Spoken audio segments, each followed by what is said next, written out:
following Answers for Elders podcast features author, innovator, Alzheimer's and dementia family coach, Faith Marshall. And welcome back again, everyone, to Answers for Elders for part 2 of this very important segment on communicating with those with Alzheimer's and dementia. And we are here with Alzheimer's and dementia expert, Faith Marshall. And Faith, we are in the conversation, and certainly we talked a little bit about, how we keep that respect factor and how we keep that. And in our last segment, I just brought up something. It's like walk around the block, deal with, your own stuff, check your ego at the door, all of these things. But it really comes down to the fact of, how do we respect our loved one and going forward? Because I think that's a really cool, key scenario in communicating with a loved one that has Alzheimer's, is it not? Yes, very much so.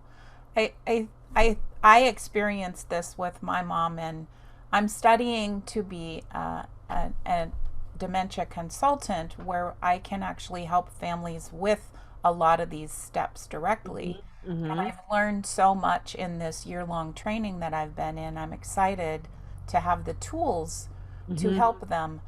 And there's so much that the patient picks up on that we are not aware of. We might have just come home with from the doctor. We've got all the information that the doctor has shared.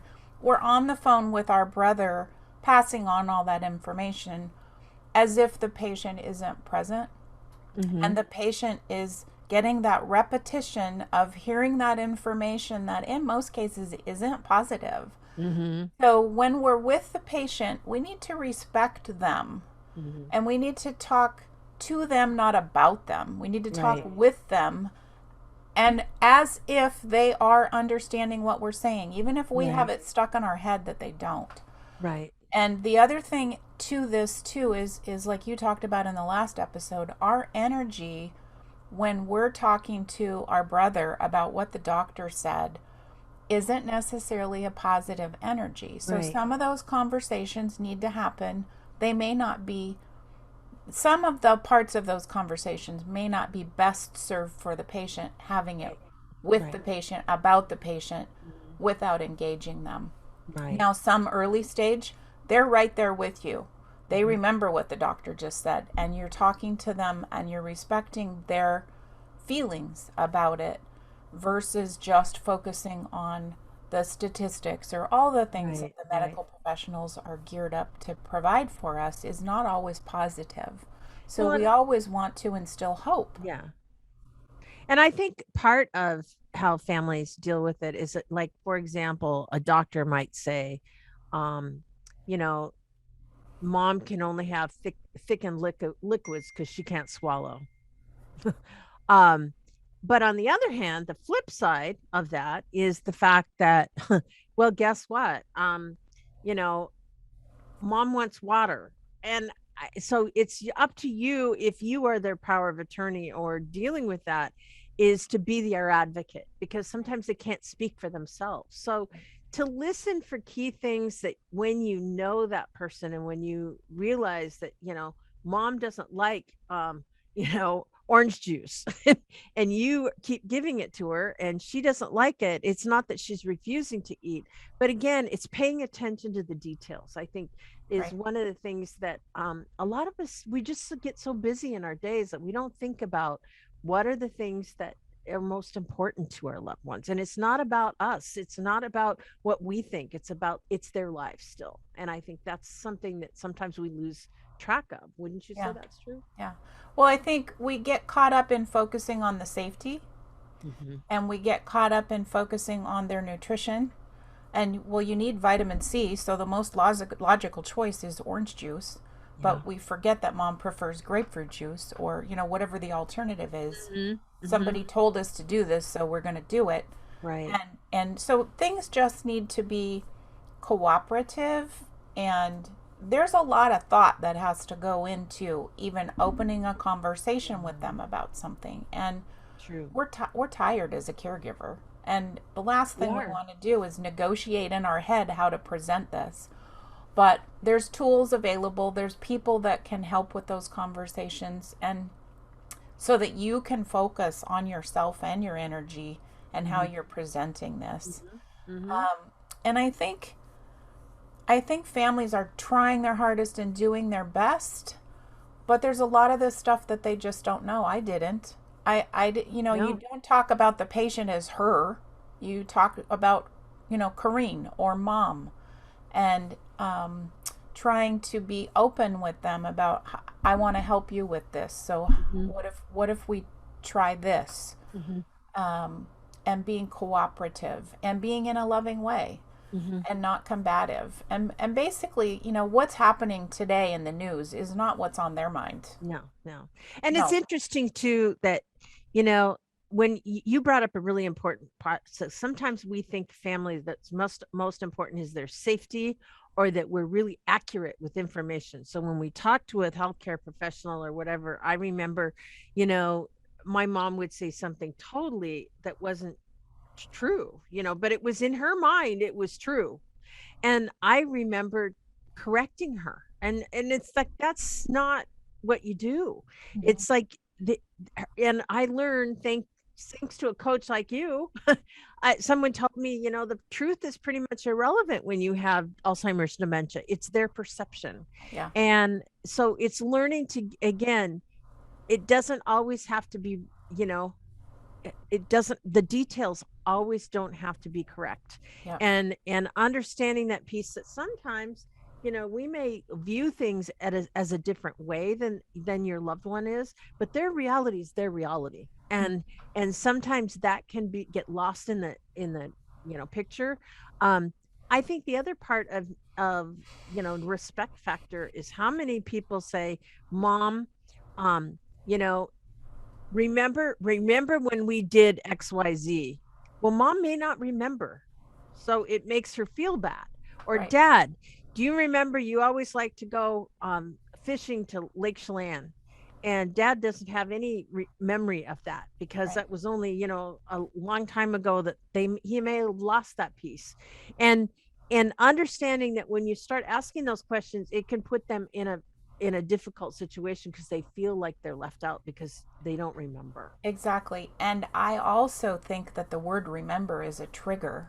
It is. To form a block, because they've been told that they can't remember. They're realizing they can't remember. So using that word is not really a positive reinforcement. It's more like, we used to go fishing at that lake, that really pretty lake that, blah, blah, blah.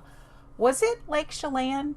And see if that's a great way to do it. Yeah. Not using the word remember. Or people would come to visit and say, do you remember my name? Well, I would probably mess that one up. I know. Exactly. Yeah. And the thing is that, again, just remembering, I think the other thing is sometimes it's easier to, like you said, give them all the information up front and then just say, what do you think, Mom?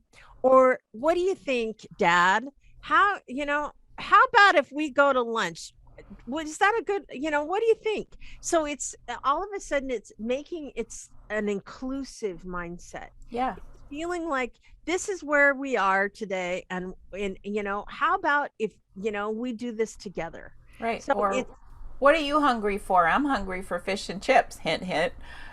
But it's like, it's like that helps to get them to maybe, the activity that you want to do. And yeah. And the other, we've talked about it in other episodes. The other factor to all of this is that they're your mom, and you're seeking information from them, and we have that fear that they're forgetting us and all those underlying things that unfortunately just need to be checked at the door for the moment.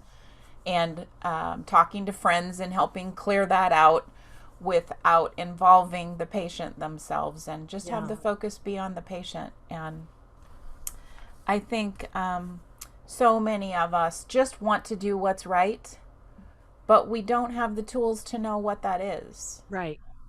And we don't know that talking to our brother on the phone about what the doctor said, all the negative things, is the wrong thing to do. We feel like we're including Mom. We're not talking about her behind her back. True. So it's a dance. It's truly a dance. Yeah. And I think too, the way, the way we look at all of this and as we're moving forward is to make sure that we're always thinking about inclusion rather than exclusion. And I Right. think some of the things that, family discussions may go on behind the scenes, but realize that there's things that we can always do to respect that relationship and to make sure that mom or dad or, aunt or uncle or whatever is included in Yeah. decisions to what they're capable of. And I think Yeah. that's really where we're at, is understanding that we can do a lot of the things behind the scenes where we're not demeaning them in front of them. Because even, I have heard, like you said, if your loved one is stage 5, 6, into Alzheimer's, they're still going to pick up certain dialogue. Yeah. And that's important to know.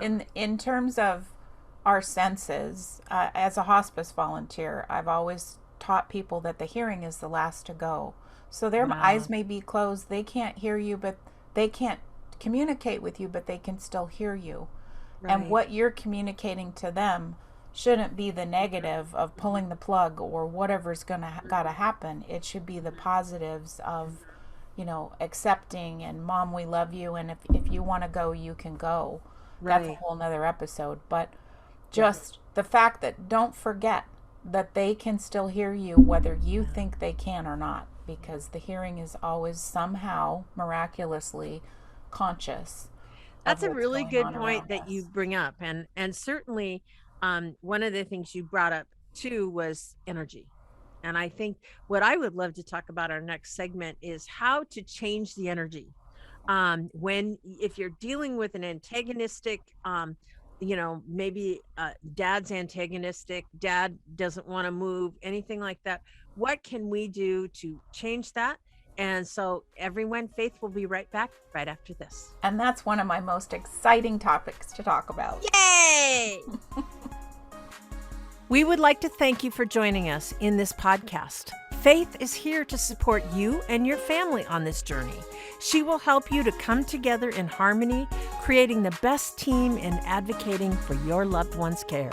So call Faith at 855-363-2484 to receive a $200 gift card just by mentioning that you've heard these podcasts. Again, that number is 855-363-2484. And guess what? That spells Faith, 855-3-FAITH.